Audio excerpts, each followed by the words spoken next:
वहीं इलाके वालों का क्या कहना है, आइए आपको दिखाते हैं। हुआ कि घर वालों ने फोन लगाया तो इनका फोन लग नहीं रहा था, तो घर वाले सस्पिशियस हो गए, तो फोन का वहां से कोई रिस्पॉन्ड नहीं आ रहा था। दाएं बाएं पता करने के बाद फिर उनको किसी ने कहा कि पुलिस से रब्ता कीजिए, तो पुलिस ने नगरोटा पुलिस से रब्ता किया। नगरोटा वालों ने इनको कहा सिदरा पुलिस से रब्ता कीजिए। सिदरा पुलिस वालों से इनको रिक्वेस्ट की कि वहां जाइए, देखिए क्या बात है। सिदरा पुलिस वालों ने इनको इन्फॉर्म किया यहाँ मर्डर हुआ है, उन्होंने इन्फॉर्म किया। फिर ये शाम को यहाँ से चले गए टुवर्ड्स जम्मू, बहन इसकी चली गई, तो उसका बेटा भी चला गया। पुलिस बोल रही है जब तक हम ये मतलब पोस्टमार्टम नहीं करेंगे हम तब तक कॉज ऑफ डेथ नहीं बता सकते हैं आप क्या है। तो अगर 4 बजे तक हमारा पोस्टमार्टम होगा तो हम आपको बॉडी हैंड ओवर कर देंगे। तो अगर हमको 4 बजे तक बॉडी मिल जाएगी तो हम वहाँ हमारे लोग हैं, बहन उसकी 2 वहाँ हैं, वो डेड बॉडी को यहाँ लाएंगे, तो कल ब्यूरियल इंशाल्लाह हो जाएगा। आप हमें ये बताइए कि किस किस्म के शकूक इस टाइम आपको लग रहा है, क्योंकि 6 लोगों की तकरीबन वहां पे मृत्यु। सस्पिशियस ये है कि ये जो न्यूज आई है कि 6 की 6 बॉडियों में ड्रिप लगा था, तो ऐसा नहीं है ना कि मतलब 6 की 6 बॉडी सुसाइड करेंगे उस ड्रिप लगा के। तो सस्पिशियस ये है कि मर्डर ही हो सकता है। अब पुलिस देखते हैं, पुलिस स्मार्ट है अपने जॉब में, पुलिस इन्वेस्टिगेट करेगी तो हमको भी इन्फॉर्म करेगी ना कॉज ऑफ डेथ क्या है।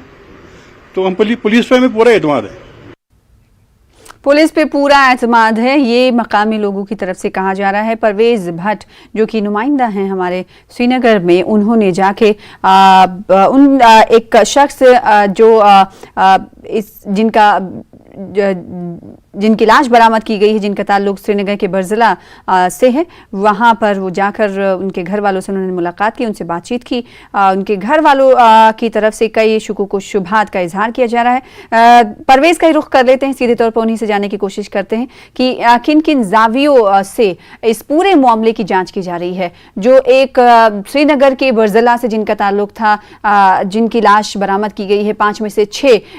छठी लाश उनकी थी जो पोस्टमार्टम के लिए भेज दिया गया है। क्या कहना है घर वालों का, तफसील के साथ बताइएगा परवेज। साथ ही कब उनको ये इत्तला मिली कि उनके एक घर का फर्द यहाँ उनकी लाश बरामद की गई है, और जो सिदरा इलाके के जिन घर में वो रह रहे थे इनके अपने अहले खानदान के एक फर्द, तो उनसे उनका क्या कनेक्शन है, इस तमाम तरह की डिटेल्स नाज़रीन के सामने रखिए। बिल्कुल सना, सबसे पहले मैं आपको ये बता दूं कि न्यूज़ 18 पहली चैनल है जो यहाँ जो विक्टिम है यहाँ पे उनके घर यहाँ पहुँची है। यहाँ तक कि जो यहाँ मुकामी एजेंसीज हैं उनको तक पता नहीं था इस घर के बारे में। जहाँ तक जो सिदरा का जो ये अलमनाक वाक़या हुआ है जिसमें 6 लोग मारे गए हैं अभी तक, तो उसके तार डायरेक्टली यहाँ पे इस बरजुल इलाके से जुड़े हैं, क्योंकि जो एक विक्टिम है वहाँ पे नूरुल हबीब जिसका नाम बताया जा रहा है, एक मिडिल एज्ड आदमी है यहाँ पे जो यहाँ का बाशिंदा है, रिहाइश पजीर यहाँ पे बरजला में है उसकी, लेकिन पिछले काफ़ी सालों से वो जो जम्मू के सिदरा इलाका में वो अपने मकान में वहाँ पे रह रहा था। यहाँ पे सस्पिशियस तब हुआ जब जो नूरुल हबीब की बहन है शहजादी, उन्होंने कई बार अपने भाई को फ़ोन किया और फ़ोन के रिस्पॉन्स ना मिलने के बाद उन्होंने जो मुकामी पुलिस है यहाँ पे उनसे ताल्लुक़ किया और उनसे पूछताछ करने की कोशिश की कि आया उनका भाई फ़ोन कॉल्स का रिस्पॉन्ड क्यों नहीं कर रहा है, जिसके चलते फिर यहाँ की पुलिस भी अलर्ट हो गई और जम्मू की जो काउंटर पार्ट्स हैं उनके जो वो भी अलर्ट हो गए। और जब ये इस पूरे मामले को इसकी तहकीकात शुरू की गई तो पाया गया कि 2 घरों में जो ये इंसिडेंट हुआ है, 2 घरों में तकरीबन 6 के करीब जो है डेड बॉडीज पाई गई हैं। यहाँ पे इस टाइम हम जो ये विक्टिम है नूरुल हबीब, उसके घर के एकदम बाहर हैं, यहाँ पे आपको दिखा सकते हैं, एकदम सन्नाटा पसरा हुआ है यहाँ पे। हालांकि अंदर जो यहाँ पे जो इनके रिश्तेदार हैं, अहले खाना है, वो सफ़र मातम चल रहा है। वहाँ पे जो वालिद है इनके काफ़ी एज्ड हैं, वो बहुत गमज़दा हैं इस टाइम और काफ़ी शौक में हैं। हालांकि जो उनके चचा हैं फयाज़ अहमद, उनसे हमारी बात हुई जी, तो उन्होंने यकीन जताया कि जो पुलिस इन्वेस्टिगेशंस हैं उन पे उनको पूरा भरोसा है। ताहम उन्होंने ये भी इसमें कुछ पहलू ये भी उठाए हैं कि जिस तरह के मशकूक हालात में ये इन बॉडीज को पाया गया है और जितने देर के बाद इन बॉडीज को रिकवर किया गया है, तो उन्हें शक है कि शायद ये कत्ल का मामला हो सकता है और सुसाइड का मामला। इसलिए वो कह रहे हैं कि नहीं लग रहा है क्योंकि 6 लोग एक साथ सुसाइड नहीं कर सकते हैं। दूसरा, मैं यहाँ पे आपको ये भी वाज़ह करूँ, ये जो नूरुल हबीब है ये काफ़ी टाइम से जम्मू की इस सिदरा की रिहाइश में रेजिडेंस में वहाँ पे रहता था, अपना घर ले रखा था इसने वहाँ पे। और जो ये डोडा के बाकी विक्टिम्स हैं ये इनके साथ रहते थे, एज ए हेल्पर इनकी हेल्प भी करते थे ये, और इनके साथ वाले मकान में भी कुछ रहते थे और इनके साथ भी मकान में कुछ रहते थे। ये एक निजी कंपनी है, उसमें ये ऑनलाइन जॉब करते थे और काफ़ी टाइम से जम्मू में ही ये रहते थे। लेकिन अगर हम बात करें जो पुलिस का जो अभी तक वर्जन आया है, पुलिस के इन्वेस्टिगेशंस में यही आ रहा है कि शायद ये एक पॉइजनिंग का केस हो सकता है, क्योंकि पोस्टमार्टम के बाद ही जो फाइनल डिटेल्स हैं वो पुलिस इसमें शेयर करेगी। लेकिन अभी तक जो जराये के हवाले से खबर आ रही है, क्योंकि जो फैमिली है, फैमिली मेंबर्स का ये भी कहना है कि जब ये लाशें बरामद की गई थी तो इन पे ड्रिप लगा हुआ था, ग्लूकोज ड्रिप लगा हुआ था। तो काफी सारे पहलू इसमें ऐसे हैं जिनकी बारीकी से छानबीन होनी है। बिल्कुल, कई एंगल से छानबीन और तहकीकात करने की जरूरत है। और एक बार फिर से मैं न्यूज़ 18 जम्मू कश्मीर के नाजरीन को ये बता देना चाहते हैं कि परवेज भट्ट जहां पर इस वक्त मौजूद हैं वो बरजला इलाका है और उस मुतासरा फैमिली, मुतासरा खानदान के घर के बाहर मौजूद हैं। नूरुल हबीब ये नाम बताया जा रहा है जिनका ताल्लुक श्रीनगर के बरजला से है, जहां पर जिनके घर के बाहर इस वक्त मौजूद है हमारे नुमाइंदे परवेज भट्ट। वहां पर जाकर उन्होंने उनके अहले खानदान से बातचीत की थी और सन्नाटा पसरा हुआ पूरे इलाके में। जाहिर सी बात है उनके खानदान पर ये गम का पहाड़ टूटने जैसा ही है। अब सवाल ये उठता है,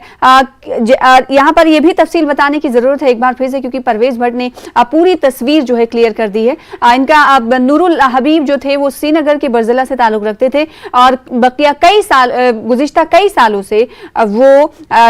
सिदरा इलाके में क़याम पजीर थे, अपना ज़ाती उनका मकान था और बकिया जो 5 लाशें मिली है वो उनके हेल्पर के तौर पर उनके साथ रहते थे। अब सवाल ये उठता है कि ड्रिप लगाने की बात जो कही जा रही है और पोस्टमार्टम के लिए डेड बॉडीज को भेज दिया गया है, अब कितनी देर में डेड बॉडीज के पोस्टमार्टम की बात सामने आ रही है कि कब तक मुकम्मल हो सकता है पोस्टमार्टम? क्या आप की बात इस हवाले से पुलिस एहलकारों से हुई है? परवेज भट्ट बताइएगा। जी सना, जो हमारी फैमिली मेंबर से यहाँ पे बात हुई है उनका कहना है कि आज शाम तक जो है वो इन बॉडीज़ का जो पोस्टमार्टम किया जाएगा और शायद इनको उम्मीद है कि कल जो ये बॉडीज़ हैं इनको वापस हैंड ओवर कर दी जाएंगी और बॉडी को वापस यहाँ पे उनके मकामी इलाके में लाया जाएगा और उनकी आखिरी तदफीन वगैरह की जाएगी। ताहम ये जो फैमिली मेम्बर्स हैं इन्होंने यकीन रखा है, इनका यकीन है कि जो पुलिस इन्वेस्टिगेशंस हैं वो फेयर मीन्स में होंगी और वो पूरी तरह से इन्वेस्टिगेट करेंगी और हर एक पहलू जो इस केस से जुड़ा हुआ है उसका वो इन्वेस्टिगेशन अच्छी तरह से करेंगी। ये इस फैमिली को पूरा यकीन है। यहाँ पे हम यहाँ पे ये भी कहना चाहेंगे कि लोग जो इस टाइम इस केस को देख रहे हैं या इस केस को फॉलो कर रहे हैं उनको भी जो कंक्लूजन्स पे अभी पहुंचना नहीं चाहिए, क्योंकि जो फाइनल इन्वेस्टिगेशंस है उसमें क्या कुछ सामने आता है वो उसका इंतज़ार करना चाहिए। फ़िलहाल के लिए हम अपने देखने वालों को इतना ही बता सकते हैं कि वो एक बहुत ही अलमनाक वाक़ा हुआ है जिसमें एक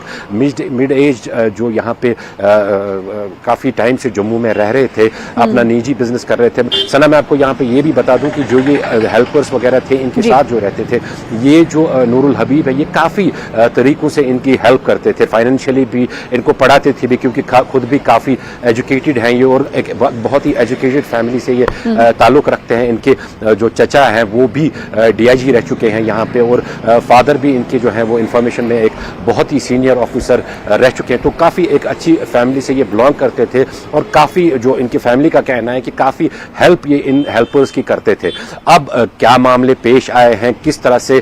2 घरों में 6 लाशें पाई गई, इसकी जो बारीक बीनी से जब छानबीन होगी तो तभी इसके बारे में फाइनल कुछ बताया जा सकता है। बिल्कुल बिल्कुल जाहिर सी बात है, इब्तिदाई तौर पर हम कुछ कह नहीं सकते। बहरहाल रिपोर्ट किया जा सकता है और ये अंदाजा लगाया जा सकता है और साथ ही साथ पुलिस के जो अहले खाना की जो अपील है उसे पुलिस तक पहुंचाया जा सकता है कि साफ और शफाफ तरीके से इस पूरे मामले की जांच की जाए। अब सवाल ये उठता है कि नूरुल हबीब से क्या उनके घर वालों की बात हुई, और अगर बात हुई तो कितने दिन पहले बात हुई, और कब आखिरी बात उनकी कब हुई थी घर वालों की नूरुल हबीब से कब बात हुई थी? इस ताल्लुक से क्या आपने उनके खानदान से मुतासरीन से बातचीत की तो क्या जवाब मिला? बिल्कुल सना, जैसा मैंने कहा कि फ़ोन की वजह से ही जो केस है ये सामने आया है और इसकी तारें खुलने शुरू हो गई हैं, क्योंकि जो नूरुल हबीब की जो बहन है वो काफ़ी इस फिक्र में थी कि काफ़ी उनका कहना है कि पिछले 3 दिनों से लगातार जो नूरुल हबीब है जो कि मुसलसल उनके साथ कांटेक्ट में रहते थे फ़ोन पे, लेकिन पिछले 3 दिनों से वो उनके फ़ोन का कोई भी रिस्पॉन्ड नहीं दे रहे थे, जिसकी वजह से वो काफ़ी फिक्रमंद हो गई थी और उन्होंने पुलिस के साथ फिर कांटेक्ट करके फिर इस केस की जो तारें हैं वो खुल गई है। यहाँ पे मैं आपको ये भी बता दूं कि अगर जो इनकी बहन है ये जिन्होंने इस मामले को स्टार्ट किया था, इसकी इन्वेस्टिगेशंस को इनिशिएट कराया था, अगर ये इस तरह के इकदाम नहीं उठते तो शायद अभी कुछ दिन और इस केस में खिंच जाते हैं और तब तक जो बॉडीज हैं उनकी क्या हालत होती। बात है कि इब्तदाई तौर पर अगर कोई फोन नहीं उठाता है तो घर वाले समझते हैं कि हो सकता है कि बैटरी स्विच ऑफ होगी, हो सकता है कि फोन चोरी हो गया हो सकता है कि कुछ और मामला हो, लेकिन जरूरी ये बात जरूरी है कि जो उनकी बहन की तरफ से कदम उठाया गया वो एक तरह से कहा जा सकता है कि काबिल सताइश कदम है। आने वाले दिनों में खुदा ना करे किसी के साथ ऐसा मामला पेश आए, लेकिन लोगों में एक ये पैगाम जाता है कि अगर इस तरह से सूरत हाल किसी के साथ भी पेश आती है तो सबसे पहले उन्हें इंतजामिया को खबर करना चाहिए कि आखिर उस बंदे के साथ, उस शख्स के साथ क्या हुआ है। ये तस्वीर पूरी तरीके से ये जो वाकया है इस पैगाम को पूरा क्लियर करते हुए दिखाई दे रहा है। क्या जीएमसी जम्मू में जो पोस्टमार्टम के लिए तमाम डेड बॉडीज को भेजा गया है वहां पर भी इनके अहले खाना का कोई फर्द पहुंचा हुआ है या फिर इनकी बस फोन से बातचीत चल रही है? जी सना, जो हमारे यहाँ इनके रिलेटिव से बात हुई वो मुसलसल जो है जम्मू पुलिस के साथ भी कांटेक्ट में है और जम्मू एडमिनिस्ट्रेशन जो है उनके साथ भी वो पूरी तरह से कांटेक्ट में है और उनको पूरा यकीन दिलाया गया है कि जो ही पोस्टमार्टम की जो प्रोसेस है वो कंप्लीट हो जाती है उसके बाद ही जो फौरन है इनकी बॉडी को वहाँ से रवाना करके यहाँ पे अपने उनके मुकामी घर यहाँ बरजला में जो वाक़ा है यहाँ पे पहुँचाया जाएगा। यहाँ पे एक बात साफ करना बहुत ज़रूरी है कि पुलिस ने बहुत ही काबिल सताइश रोल जो है वो इसमें प्ले किया है। जो इनकी बहन है शहजादी, जो ही उन्होंने पुलिस के साथ यहाँ पे कांटेक्ट किया है तो उसके बाद ही पुलिस तुरंत एक्शन में आके यहाँ की पुलिस जो है वो जम्मू की पुलिस से रब्ता करती है और एड्रेस निकलवाती है वहाँ का जहाँ पे ये रहते हैं और तुरंत जो ये केस है इसकी तारें खुलना शुरू हो जाती हैं। जो अभी फैमिली के साथ हमारी बात हुई है, फैमिली को उम्मीद है कि जो पोस्टमार्टम की रिपोर्ट आएगी उसमें सारे जो पहलू हैं इस केस से जुड़े हुए वो सारे क्लियर हो जाएंगे। हालांकि एक बात उन्होंने साफ कर दी, उन्होंने कहा कि जो ये नूरुल हबीब थे उनके हाव भाव से, उनके बिहेवियर से ऐसा नहीं लगता था कि वो खुदकुशी कर सकते हैं। तो आप जरूर ये इन्वेस्टिगेशन क्या अहले खाना को कोई शक है, किसी पर शक है, शक वो जाहिर कर रहे हैं, कोई नाम ऐसा उन्होंने लिया हो कि हो सकता है कि ये किसी और की साजिश के तहत ये इस पूरे वाकये को अंजाम दिया गया हो? कोई शक व शुबहात का इजहार? सना, जो हमारी इनके अंकल से बात हुई उनका सिर्फ ये कहना था कि जिस हालत में बॉडीज़ ये मिली हैं वो मशकूक हालत में काफ़ी मिली थी, उसके चलते वो कह रहे हैं कि शायद उन्हें लग रहा है कि ये कत्ल का वाक़ा हो सकता है, क्योंकि 6 लोगों का एक साथ सुसाइड करना ये कुछ हज़म होने वाली बात नज़र नहीं आ रही है। साथ ही में उन्होंने यकीन जताया है कि जो पुलिस इन्वेस्टिगेशंस इसमें आएंगी वो सारा मामला क्लियर कर देंगी, लेकिन इतना ज़रूर है, हमने बात की, पूछने की कोशिश की उनसे कि क्या उनको किसी पे शक है या किसी के साथ उनकी दुश्मनी है, तो उन्होंने साफ नकार कर दिया इससे कि उन्होंने साफ कहा कि जो नूरुल हबीब थे एक बहुत ही डाउन टू अर्थ इंसान थे और काफ़ी टाइम से अपना वो वहाँ पे रह रहे थे और अपना जॉब कर रहे थे एक निजी कंपनी में। किसी के साथ उनकी इस तरह की कोई दुश्मनी नहीं थी, क्योंकि जो पड़ोसी भी है वहाँ पे वो भी काफ़ी गमज़दा इस टाइम है। जो सिदरा में इनके जो पड़ोसी हैं, यहाँ पे भी अगर हम बात करें, यहाँ पे भी लगातार जो है इनके रिश्तेदार जो अहले खाना है उनके यहाँ पे आने का सिलसिला लगातार जारी है और सब जो इस वक्त है एक काफ़ी एक शॉकिंग सिचुएशन में है, गमज़दा महसूस कर रहे हैं। जाहिर सी बात है, पुरस्ता देने के लिए और उन्हें उनकी ढांढस बनाने के लिए ये लोग आते हुए दिखाई दे रहे हैं। हमने देखा था कि एक शामियाना भी घर के अंदर लगा हुआ है ताकि लोग जो मिलने वाले हैं वो आए, उन्हें बैठने की सही जगह फराहम कराई जा सके। इसके अलावा परवेज ये क्योंकि 2 घरों से ये 6 लाशें बरामद की गई हैं, कहा यह जा रहा है, जिसकी तस्वीर हमारे नुमाइंदे रजत ने हम तक भेजी और वॉक थ्रू भी भेजा, तस्वीरें दिखाई कि कैसा ये इलाका है और कहां पर ये घर मुकीम है। तो उस तस्वीर में ये देखा गया, रजत के जरिए बताया गया कि जो घर दिखाई दे रहा है इस गुलाबी कलर के घर से 4 जो बॉडीज जो है, डेड बॉडीज हैं वो निकाली गई। इसके पीछे एक और मकान है, वहां से 2 डेड बॉडीज निकाली गई हैं। तो मैं ये जानना चाहती हूं कि क्या अहले खाना ने बताया कि सिर्फ 4 डेड बॉडीज से ही उनका ताल्लुक है, बकिया 2 से नहीं है, या फिर अगर है तो वो दूसरा मकान भी क्या उनका है या नहीं है? बिल्कुल सना, जो जब हमने इनके अहल खाना से तफसीलात जानने की कोशिश की तो उनका यही कहना था कि नूरुल हबीब जो हैं इनके साथ बाकी जो लोग हैं जो जिनकी लाशें पाई गई हैं, जिनका ताल्लुक ज़्यादातर डोडा से बताया जा रहा है, तो वो उनके साथ रहते थे और उनके जो साथ में एक घर है वहाँ पे भी उनकी अकोमोडेशन का बंदोबस्त किया गया था। क्योंकि यहाँ पे एक और पहलू जो है इस केस का वो ये सामने आया है कि नूरुल हबीब इनकी फाइनेंशियली भी हेल्प करते थे और इनको पढ़ाते भी थे, तो इस वजह से जो फैमिलीज हैं इनके साथ में रहती थी। लेकिन ये शकूक ज़रूर पैदा करता है कि एक साथ 6 लाशें पाई गई हैं, 4 एक घर में पाई गई हैं और 2 दूसरे घर में पाई गई हैं। ये किस तरह के ये वाक़ात पेश आए हैं? अगर ये पॉइजनिंग का इंसिडेंट है तो 2 घरों में कैसे पॉइजनिंग के इंसिडेंट्स हो सकते हैं? अगर ये सुसाइड का इंसिडेंट है तो 2 घरों में कैसे सुसाइड्स पाए गए? एक साथ कैसे 6 लोगों ने सुसाइड किया? काफ़ी सारे सवालात जो हैं वो खड़े हो रहे हैं इस केस के चलते। देखिए, यहाँ पे मैं आपको ये भी बता दूं कि क्राइम के जो हैं काफ़ी केसेस हमने यहाँ पे देखे हैं, जो घनौने से घनौने क्राइम्स भी हमने देखे हैं, लेकिन कुछ केसेस ऐसे पेचीदा होते हैं जिनमें जो पुलिस इन्वेस्टिगेशन है, ख़ासतौर फॉरेंसिक जो एविडेंसेस आती हैं या फिर जो पोस्टमार्टम की रिपोर्ट्स वगैरह आती हैं, उनके बाद ही जो सारी पिक्चर है वो क्लियर हो जाती है। इस मामले में भी अभी तक ऐसा ही लग रहा है कि जो फॉरेंसिक रिपोर्ट्स हैं, जो एनालिसिस वगैरह जो विंग्स होती हैं पुलिस की, जो वो एनालाइज वहाँ पे करेंगी, जो स्पॉट पे, जो क्राइम स्पॉट पे जो जो सबूत वगैरह उनको मिलेंगे, उस पे बेस्ड जो है सारी इन्वेस्टिगेशन होगी। साथ में जो पोस्टमार्टम रिपोर्ट आएगी इसकी, वो फाइनल इसमें एडअप होके जो एक फाइनल एक रिपोर्ट आएगी। ये जहां तक उम्मीद की जा रही है, क्योंकि जम्मू कश्मीर पुलिस का अगर हम देखें तो क्राइम को सॉल्व करने में जम्मू कश्मीर पुलिस काफी सक्षम है और हमने देखा पिछले रिकॉर्ड भी हैं कि विद इन 24 आवर्स भी काफी सारे ऐसे केसेस हैं जो जम्मू कश्मीर पुलिस ने सॉल्व कर दी है। तो इस केस में भी उम्मीद की जा रही है कि आज शाम या कल सुबह तक जो है सारी पिक्चर क्लियर हो जाएगी कि आया किस तरह से इन 6 लोगों की इस बेदर्दाना एक मौत हुई इस सारे वाकया में, और किस तरह से 4 और 2 के दरमियान ये लाशें बटी वहां पे 2 मकानों में। सारी जो पिक्चर है वो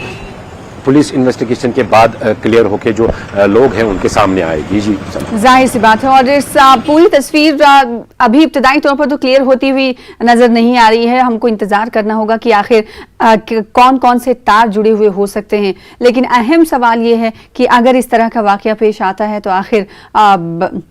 जिम्मेदारी किसकी होती है? क्योंकि जाहिर सी बात है, अगर कोई शख्स अपने घर में बंद है तो उससे इंतजामिया तो खटखटाने नहीं आएगी। जब डीकम्पोज बॉडी होती है तो बदबू फैलती है, उसके बाद लोगों को ये पता चलता है कि इस घर में जो लोग रहते थे वो बाहर नहीं निकले, शक होता है, फिर उसके बाद इत्तलात दी जाती हैं। तो क्या ऐसे वाकयात के पीछे बड़ी साजिश हो सकती है? क्या ये हो सकता है कि खुद उठाया गया इंतहाई उठाया हुआ कदम इसे माना जा सकता है, या फिर ये कि किसी मुलाजिमा के जरिए इन तमाम को खत्म करने की साजिश किसी और के जरिए रची गई है? ये कई एंगल हैं, कई ऐसे जाविये हैं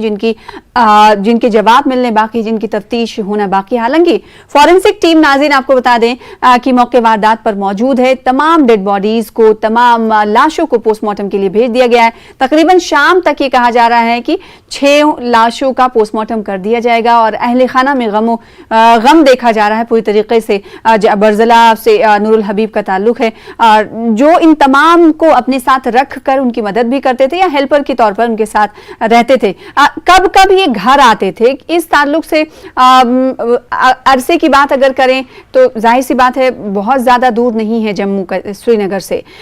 कब ये नूरुल हबीब घर आते थे? कभी घर वालों को ऐसा लगा कि उन्होंने कहा हो कि कुछ तो परेशानी है, या फिर किसी के ताल्लुक से कहा हो कि हो सकता है जब वो कारोबार करते थे, बिजनेस अगर करते थे, जो भी काम वो करते थे, उनका कोई अलाई रहा होगा, उनका कोई मुखालिफिन में से कोई रहा होगा? इस ताल्लुक से कुछ जिक्र किया कभी उन्होंने घर वालों से? सना, जो उनकी फैमिली मेंबर्स का कहना है, उनका कहना था कि जो नूरुल हबीब है ये ज़्यादा सोशल नहीं थे, मतलब ज़्यादा लोगों के साथ इनका ताल्लुक नहीं है लेकिन काफ़ी हेल्पिंग नेचर था इनका, काफ़ी लोगों की ये मदद किया करते थे। यहाँ पे जो बिजनेस अलाई का इसमें जो एंगल देख रही हैं वो उसको नकारा जा सकता है, क्योंकि ये एक निजी कंपनी है, ऑनलाइन जॉब करते थे उसमें, और ज़्यादातर बताया जाता है कि नाइट शिफ्ट में इनका जॉब रहता था, तो दिन में हो सकता है ये बाहर जो नॉर्मल एक्टिविटीज़ हैं उनमें शमूलियत करते होंगे, लेकिन ज़्यादा सोशल लाइफ इनकी एक्टिव नहीं थी। ऐसा बताया जा रहा है जो हमारे सोर्सेज हैं उनके हवाले से कि ज़्यादातर ये जो सोशल वर्क्स हैं, जिसमें जैसा कि मैंने कहा भी कि ये इन बच्चों को तालीम वगैरह भी देते थे और फाइनेंशियली इनकी हेल्प भी करते थे, तो ज़्यादातर उस पर इनका फोकस रहता था, लेकिन जो सोशल लाइफ है वो उनकी ज़्यादा एक्टिव नहीं थी। ये सब मामले इसमें देखिए, सबसे बड़ा जो इसमें चीज़ होता है वो होता है मोटिव। हर एक क्राइम का कोई ना कोई मोटिव होता है, जब मोटिव सामने आएगा उससे सारी पिक्चर जो है वो खुल के सामने आएगी। बिल्कुल, कई बार इस तरह बहुत आसानी से लगता है कि ये वाकया पेश आया होगा, लेकिन जब तार धीरे धीरे